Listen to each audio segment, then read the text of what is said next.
Chapter 135. Cohabitation. Harper led them through the castle, explaining small details about the rules and customs one had to follow once inside. He was a talkative and friendly guy, so Sonny quickly got the gist of it. In general, it was very simple. They were free to do whatever they wanted, unless it broke the basic rules of cohabitation, with a few small caveats.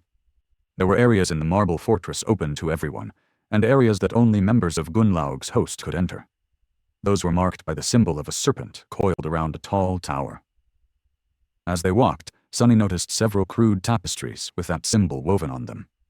The cloth of the tapestries was black, with a stylized white tower and a golden serpent embroidered in their center. He guessed that this represented the Dark City, the Bright Castle, and its lord respectively.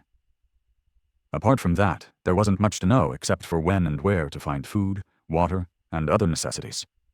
The last thing Harper said was about how they should behave around other inhabitants of the fortress. People here are very nice, but you still must remember to have manners, especially when you are interacting with the guards and the hunters.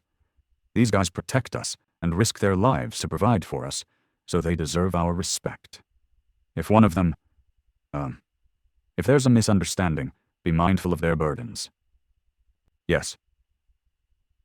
Sonny threw a dark glance at the gaunt young man and translated that statement to, "Don't mess with Gunnlaug's people, and if they are messing with you, just swallow it." How wonderful. Meanwhile, he was able to catch a few glimpses of how people actually lived inside the castle.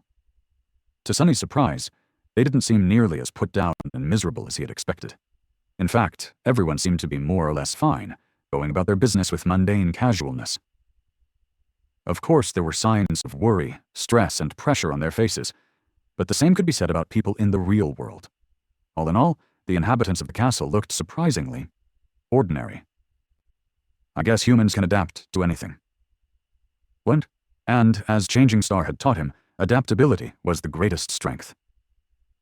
As long as there was some semblance of stability, humans would find a way, and it seemed as though the tyrannical master of the ancient fortress, hateful as he was providing the sleepers trapped on the forgotten shore with that stability. Effie's words about how the bastard was the only thing holding this place together echoed in Sonny's mind. Perhaps he's a necessary evil? Finally, they reached the westernmost tower of the castle. Indeed, it was mostly empty and quiet. Few people seemed to want to stay here, driven away by the unnerving vision of the crimson spire looming in the distance. However, for the two of them, it was perfect. Cassie couldn't see at all, while Sonny was long accustomed to the presence of the spire because of his sensitivity to shadows. Plus, right now all the windows in the tower were closed, hiding it from sight. Harper suddenly stopped and said in a somewhat embarrassed tone, I forgot to ask, would you guys be needing one room or two?" Without thinking too much, Sonny and Cassie answered at the same time. 1. 2. Then they froze and turned to each other with petrified expressions. Cassie blushed, while Sonny became even paler. He didn't mean anything untoward by requesting a single room for the two of them. It's just that over the months spent camping together, being close to Cassie in case she needed help with something had become his habit. More importantly, he was unwilling to let her leave his sight, even for a second, in this unpredictable castle. He didn't trust anyone here. But in these new circumstances, requesting a single room suggested a different meaning.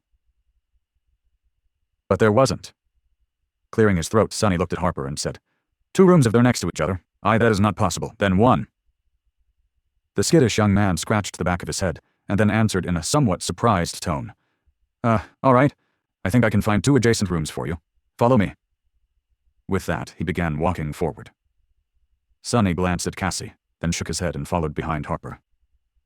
She won't misunderstand, right? Soon, they were standing in front of 2 sturdy wooden doors. Harper handed Sonny 2 iron keys and smiled. Here we are. The rooms are not very big, but they're really, cozy. Enjoy your first night of safety, guys.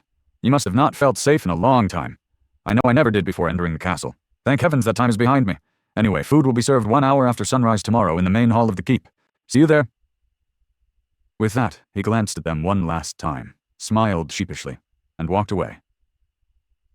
Sonny and Cassie were left alone in awkward silence. Still feeling a little embarrassed, Sonny sighed and said, I hope you didn't think that I was... Cassie suddenly giggled. I know, I just didn't expect it. Let me guess, You distrust every single person in this castle, and therefore are going to watch me like a hawk to scare them all away. Like an overprotective, mean, violent big brother, right? With a smile, she turned her head this way and another, and then added, "To be honest, I don't feel safe here either. So thank you, although I must say this place seems almost like a hotel. My parents took me on a mountain vacation once, and we stayed at a really old hotel. What was it called? Overgaze? Overlook? Anyway, this place is exactly like that." Sunny grinned. "Right? I've never been to a hotel, but that was my first thought as well."